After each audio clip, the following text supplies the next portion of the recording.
मर्द का इंतखाब। कभी किसी ऐसे मर्द का इंतखाब मत करें जो सिर्फ और सिर्फ जी हजूरी करनी जानता हो, जो अपने वालिदैन के दुरुस्त फैसलों के साथ साथ गलत पर भी सर झुकाए खड़ा रहे, जिसमें गलत को गलत कहने की हिम्मत ना हो। वाज़िया कर दूं कि मैं यहाँ वालिदैन की नाफरमानी करने का नहीं कह रही। मुनासिब अल्फाज का इंतखाब करते हुए आजिज़ी के साथ भी कहा जा सकता है। ये बात दुरुस्त नहीं है।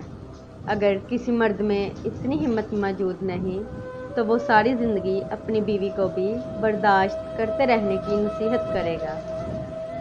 हर औरत ये भी नहीं चाहती कि इसका शोहर अपने वालिदैन के सामने खड़ा हो जाए।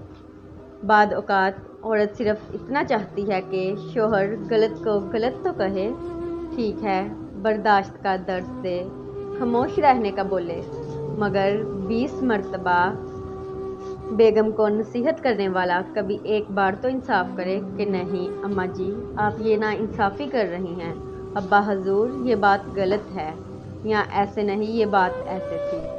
मज़ीद वाज़िया करती चलूँ कि यहाँ सिर्फ बीवी यानी औरत से सुनी गई बात पर एक्शन लेने की बात नहीं हो रही, बल्कि जो कुछ आप अपनी आंखों से देखते हैं, जो आपकी नज़रों के सामने होता है, या जो कुछ आपकी मौजूदगी में हो रहा है, यहाँ इंसाफ करने की बात कर रही हूँ। एक मर्द वही है जो जानता हो कि किसी औरत को कैसे डील करना है, माँ और बीवी के दरमियान होने वाली सियासत पर नज़र कैसे रखनी है।